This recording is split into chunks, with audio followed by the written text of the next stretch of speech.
Hello BCom students welcome back. तो आज करवाना छे આપણે લેક્ચર નંબર 5 જેમાં આપણે કરવાના છે આજે સમ નંબર 8 બરાબર। સમ નંબર 8 મિત્તલ અને હેતલ। તો ટોટલ આપણે 4 લેક્ચર અપલોડ કરી ચૂક્યા છીએ બરાબર, જેમાં લેક્ચર નંબર 1 છે ઇન્ટ્રોડક્શન છે ને બાકીના 3 લેક્ચર છે એમાં આપણે 5 6 અને 7 દાખલા કરેલા છે। આજે આપણે લેક્ચર નંબર 5 કરશું જેમાં આપણે સમ નંબર 8 મિત્તલ અને હેતલ કરશું બરાબર। તો સમને આપણે સૌથી પહેલા વાંચી લઈએ ને તમને ખબર હશે કે આ જે ચેનલ છે જે ફક્ત ગુજરાતી મીડિયમ માટે છે, જ્યાં હું પ્યોર ગુજરાતી લેંગ્વેજમાં તમને દાખલા કરાવવાનો છું। તો હજી સુધી તમે ચેનલને સબસ્ક્રાઇબ ન કર્યું તો કરી લેજો, પ્લસ તમારા ભાઈબંધો મિત્રોને શેર કરો કે ગુજરાતી પ્યોર ગુજરાતી લેંગ્વેજનો ચેનલ પર YouTube માં છે બીકોમના, જ્યાં લેક્ચર અપલોડ થાય છે બરાબર। તો ચાલીએ હવે આપણે શરૂઆત કરશું કેવી રીતે। જો તમે લેક્ચર નંબર 1 થી લેક્ચર નંબર 4 સુધી જોઈ ચૂક્યા છો તો તમને ખબર હશે કે સમને આપણે કેવી રીતે શરૂઆત કરીએ। ક્વેશ્ચન ને સૌથી પહેલા રીડ કરીએ, મતલબ જે પણ તમારો દાખલો છે એને આપણને સારી રીતે રીડ કરવાનું છે। તો ચાલીએ રીડ કરીએ। તો અહીંયા શું લખેલું છે જોઈ લઈએ કે મિત્તલ અને હેતલ અનુક્રમે 3:2 ના પ્રમાણમાં નફા નુકસાન વેચી લેતા એક પેઢીના ભાગીદારો હતા બરોબર। અહીંયા શું કહે છે હતા, હવે નથી, કારણ કે હવે કંપનીમાં કન્વર્ટ થઈ જશે, રૂપાંતર થઈ જશે। અને 31/3 ને તેમનું પાકું સરવૈયું નીચે મુજબ આપેલું છે। તો આપણે પાકું સરવૈયું જોઈ લઈએ છીએ। તો દેવા સાઈડ તમને ખબર હશે કે મૂડી ખાતા મિત્તલ અને હેતલના દીધેલા છે। સામાન્ય અનામત અને કામદાર અક્ષમત વળતર ફંડ એ આપણે ભાગીદારને તેમના મૂડીના નફા નુકસાન પ્રમાણમાં વેચી દેવાના। બાકી તમારા આ બને છે એ દેવા છે, અને બાકી તમારા યંત્રો, ફર્નિચર, રોકાણો, સ્ટોક, દેવાદારો, બેંક બરાબર, આ બધી તમારી મિલકત સાઈડની બેલેન્સ છે। હવે આપણે નીચે આવીએ છીએ તો નીચે શું કીધું છે કે 1/4/23 ના રોજ પેઢીનું બંદિશ લિમિટેડમાં નીચેની શરતમાં રૂપાંતર થાય છે। તો કયા નામથી થાય છે? બંદિશ લિમિટેડ બરાબર ને, કયા? બંદિશ લિમિટેડ। ચાલો આગળ વધીએ। તેના પછી સૌથી પહેલી પોઈન્ટ શું છે કે કંપની ફર્નિચર અને બેંક સિલેક્ટ સિવાય તમામ મિલકતોને દેવા લઈ જાય છે। તો તમે અહીંયા જોઈ શકો છો કે અગર દેવાની વાત થાય, મિલકત આપણે પછી આવીએ, દેવાની વાત થાય તો તમારા જસ્ટ ખાલી પ્રોવિડન્ટ ફંડ અને લેણદારો આ જ બને દેવા આવે છે જે કંપની લઈ જશે। હવે આવીએ મિલકત સાઈડ। તો મિલકતમાં એ લોકોએ શું કીધું છે કે ફર્નિચર અને બેંક આ બંનેને મૂકીને બાકી કંપની શું કરે છે? મિલકત લઈ જાય છે બરાબર। ચાલો આગળ। પછી સેકન્ડ પોઈન્ટમાં શું કીધું હોય કે કંપની યંત્રો અને સ્ટોક બજાર કિંમતે લઈ જશે। પેઢીના સરવૈયામાં યંત્રો બજાર કિંમત કરતા 15% ઓછી કિંમતે બુક કરેલા છે, તો આપણે એને બજાર કિંમત લઈ આવશું, કઈ વાંધો નહીં। અને સ્ટોક છે 20% વધુ કિંમતે છે, તો આપણે એને ઓછું કરી લેશું બરાબર ને। પછી થર્ડ પોઈન્ટમાં શું કીધું કે દેવાદારો પર 10% લેખે તાલખાદ અનામત આપણે રાખવી બરાબર। પછી કંપનીની પાઘડી પેટે ₹50,000 આપશે। પાઘડી એટલે શું કામ? કંપનીની ગુડવિલ સારી હશે, વેલ્યુ સારી હશે, ઓળખાણ સારી હશે, ક્રેડિબિલિટી સારી હશે, એટલે જે પર બંદિશ લિમિટેડ છે એ પાઘડી રૂપે કેટલા રૂપિયા આપે છે? 50,000 પાઘડીને આપે છે બરાબર। હવે ખરીદ કિંમત પાંચમા પોઈન્ટમાં કીધું હોય, ખરીદ કિંમત કેવી રીતે એ લોકો ચૂકવાના છે। તો ખરીદ કિંમતે પેટે કંપની 22,000 ઇક્વિટી શેર ₹10 ના એવા 10% પ્રીમિયમ આપશે અને બાકીના રોકડમાં આપશે બરાબર। 10% પ્રીમિયમ એટલે કે શું થઈ જાય? ₹10 નો શેર પ્લસ 10% પ્રીમિયમ એટલે ₹1 નો પ્રીમિયમ, ટોટલ કેટલા રૂપિયાનું? ₹11 આપશે બરાબર ને। પછી છઠ્ઠા પોઈન્ટમાં શું કીધું હોય કે જે ફર્નિચર નથી લઈ ગયા ને એ ફર્નિચરમાંથી 58,000 ઉપજ્યા છે બરાબર, અને વિસર્જન ખર્ચ છે એ ₹4,000 થયો। આ બંને એન્ટ્રી રોકડ ખાતામાં થશે બરાબર। કોઈ પણ મિલકત જો કંપની નથી લઈ જતી એમાંથી કઈ પૈસા ઉપજે તો રોકડ ખાતું ઉધાર થાય અને તમારું માલ નિકલ ખાતું થાય એ જમા થાય બરાબર। અને જો વિસર્જન ખર્ચમાં કઈ પર રોકડ રૂપિયા આપે છે તો રોકડ ખાતું અહીંયા જમા થાય અને માલ મિલકત નિકાલ ખાતું ત્યાં ઉધાર થાય બરાબર।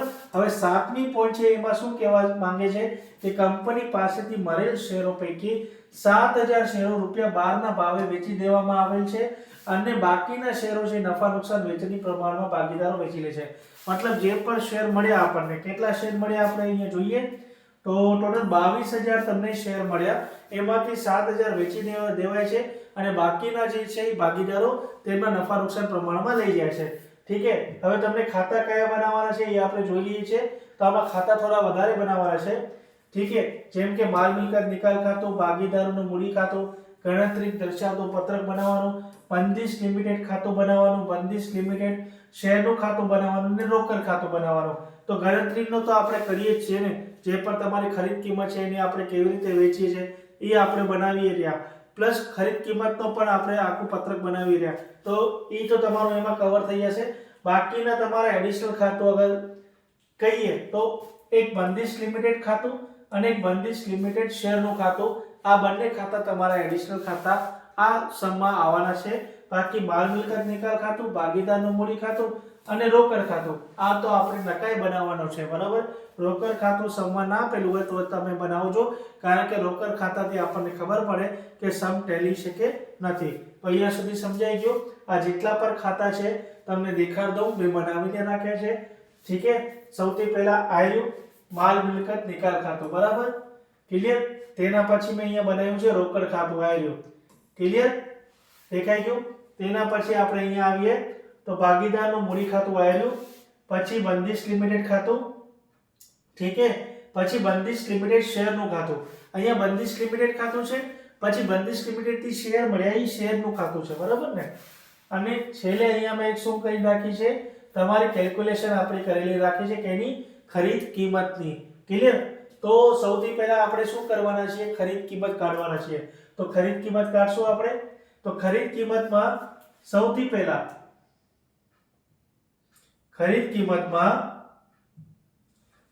પહેલા આપણે શું કરવાના છીએ, પાઘડીની કિંમત એ લોકોએ આપેલી છે. તો પાઘડીની કિંમત 50,000 રૂપિયા આપણે લખી લઈએ. તેના પછી યંત્રો અને સ્ટોક એ આપણે કયા બજાર કિંમતે લખવાના. બરાબર ને. તો અહીંયા આગળ આપણે કેલ્ક્યુલેટર પહેલા ઓપન કરી લઈએ.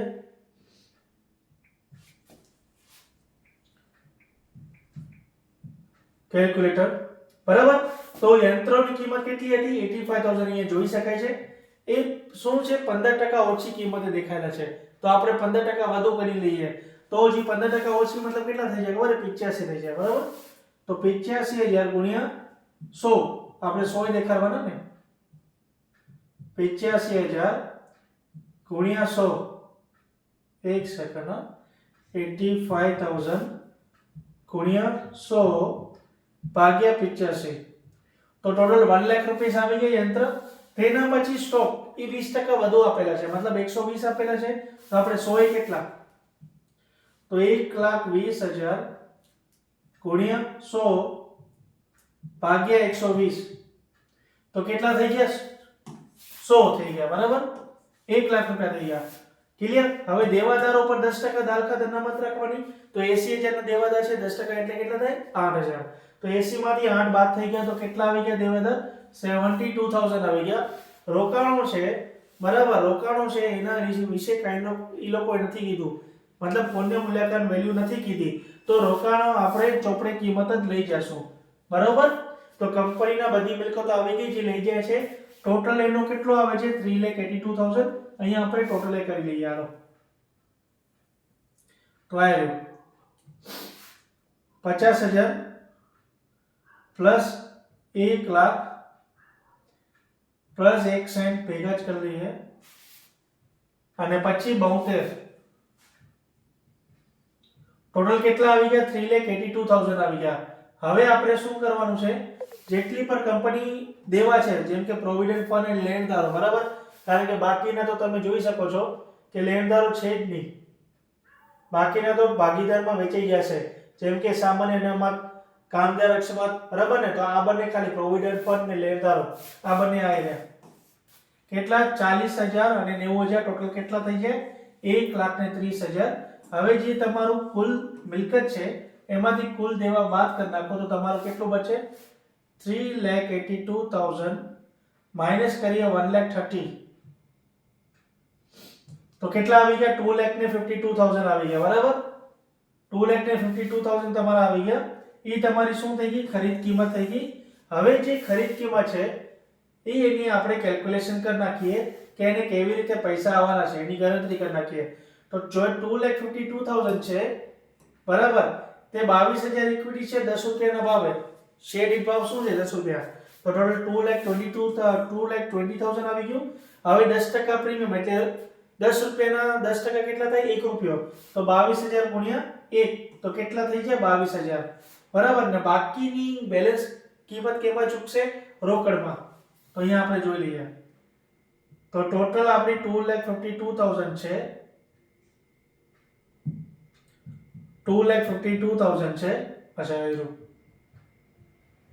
એ એમાંથી બાદ કરી નાખો 2,20,000 અને બીજા બાદ કરી નાખો 22,000. તો ટોટલ કેટલા થઈ ગયા? બાકીના 10,000. બાકીના 10,000 શું છે? રોકડ ખાતે ચૂકવશે. એટલે ખરીદ કિંમત 2,52,000 કેવી રીતે આવશે? 22,000 ના ઇક્વિટી શેર 11 રૂપિયામાં અને બાકીના બેલેન્સ 10,000 રોકડમાં. બરાબર. તો આ ગણતરી થઈ ગઈ કેની? ખરીદ કિંમતની. હવે આપણે શું કરશું કે તમારા જેટલા પણ ખાતા છે, જેમ કે તમે જોઈ શકો છો કે બાકી આગળ લઈ આવ્યા આપણે મૂડી ખાતામાં અને રોકડ ખાતામાં, એની કેલ્ક્યુલેશન કરી નાખીએ. અને જ્યારે પણ મૂડી ખાતામાં બાકી આગળ લાવો તો ત્યાં જે અનામત હોય સમમાં પાકા સોરીમાં અને નફા નુકસાનનું કંઈ પણ બેલેન્સ હોય એ તમે મૂડી ખાતામાં ડિસ્ટ્રીબ્યુટ કરી નાખો ભાગીદારોમાં. બરાબર. તો હવે આપણે અહીંયા આવી જઈએ મૂડી ખાતામાં. ક્લિયર?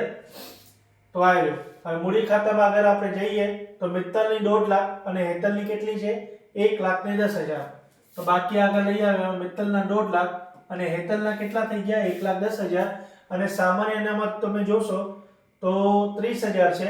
હવે 30,000 એમના નફા નુકસાન પ્રમાણમાં એટલે 3/2. તો તમે કેલ્ક્યુલેટર લઈને ડિસ્ટ્રીબ્યુટ કરી શકો છો. સામાન્ય અનામત મિત્તલને 18,000 અને હેતલને કેટલા થશે? 12,000. હવે કામદાર અકસ્માત વળતર ફંડ ઈ કેટલું છે એ જોઈ લઈએ. તો ઈ છે 20,000.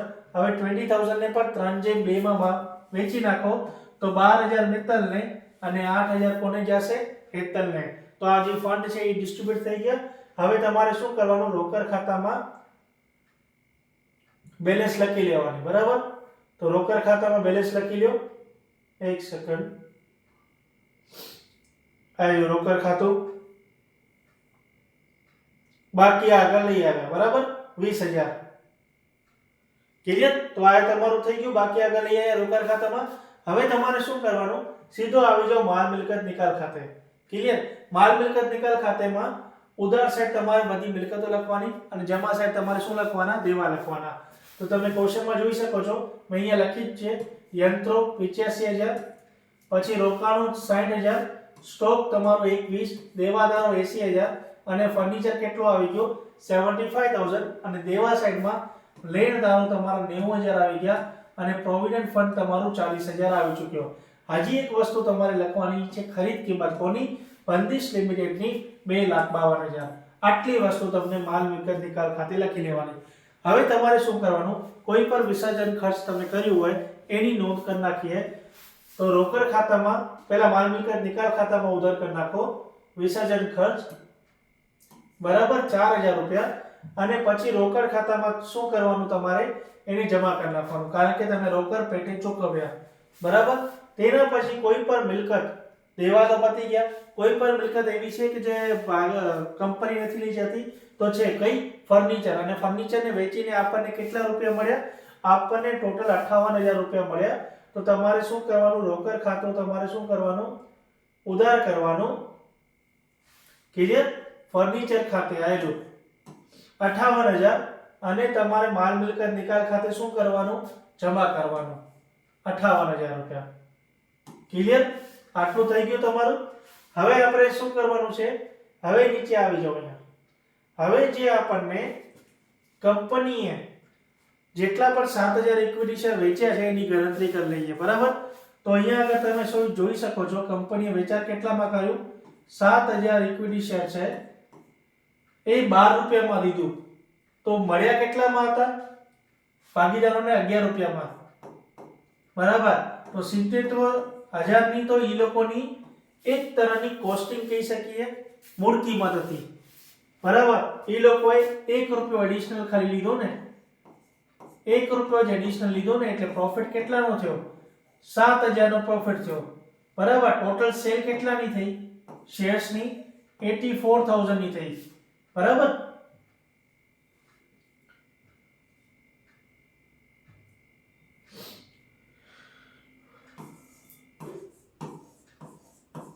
ટોટલ સેલ કેટલાની થઈ? 84,000 ની. 7,000 ના એવા શેર આપણે 12 રૂપિયામાં વેચ્યા. અહીંયા હું લખી શકું છું આ 7,000 ગુણ્યા 12.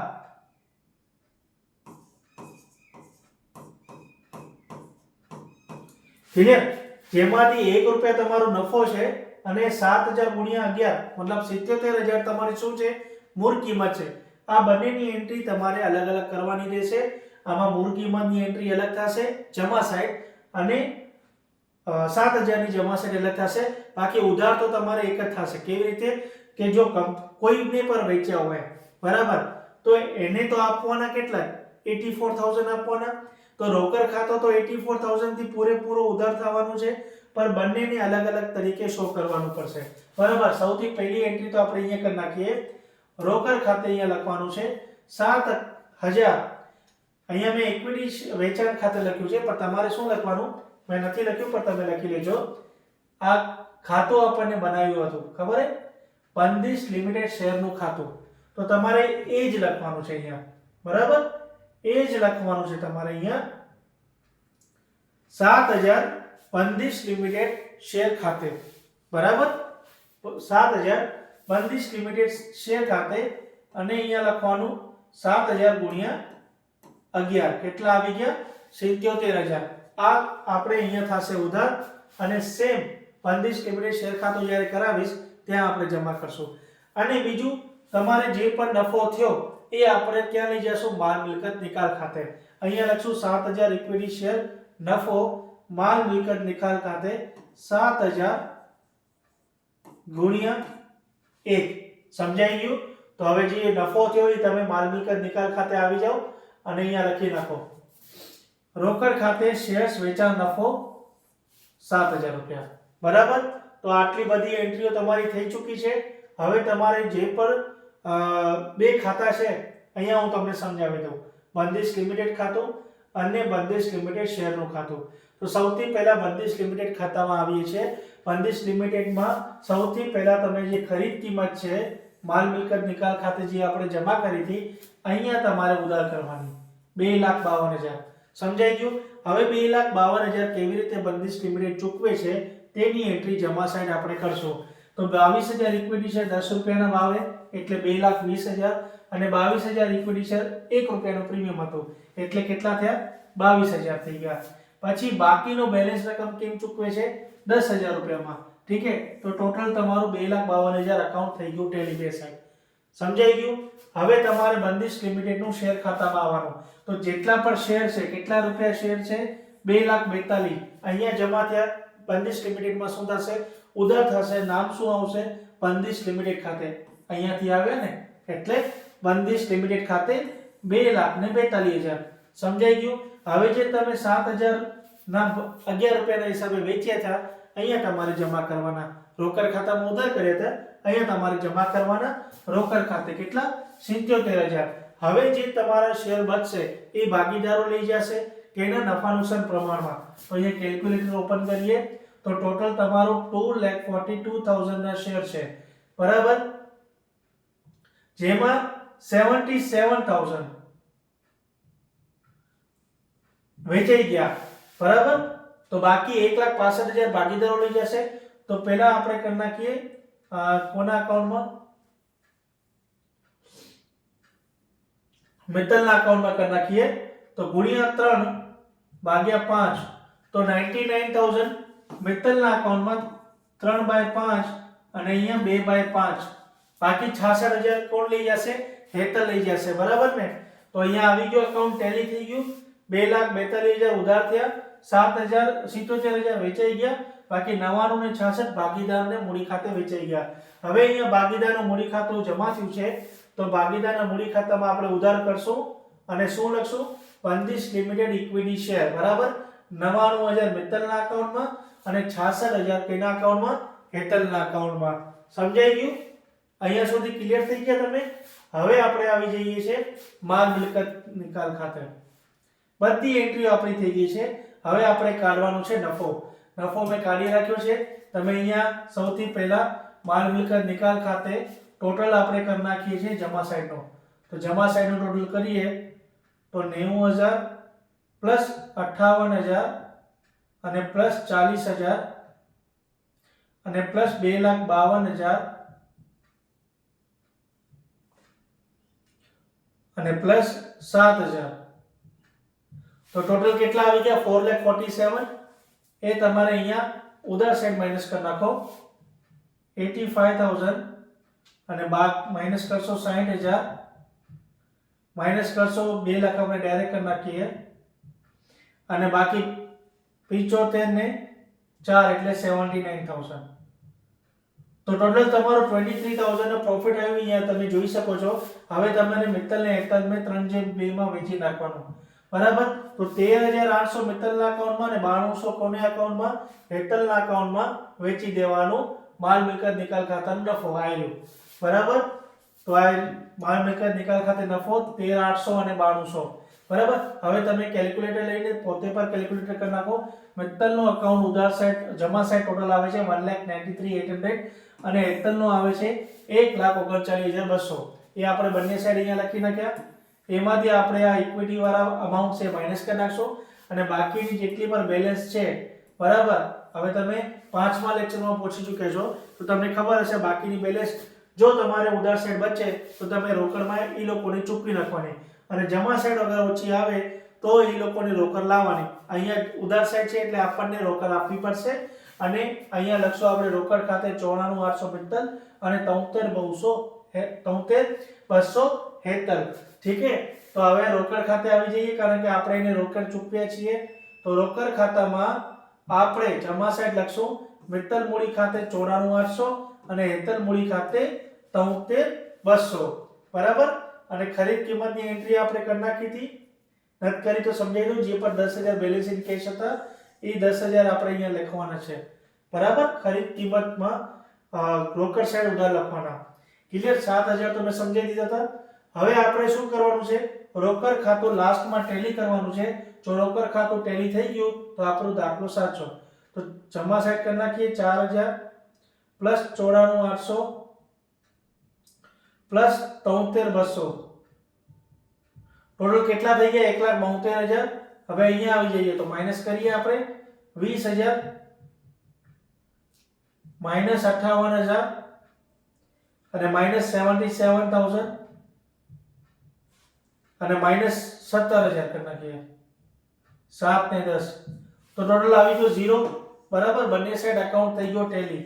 ક્લિયર? તો આઈ હોપ કે તમને સમ નંબર 8 સમજાઈ ગયો હશે સારી રીતે. હવે મળીએ છીએ આપણે નેક્સ્ટ લેક્ચરમાં. ત્યાં સુધી બાય બાય.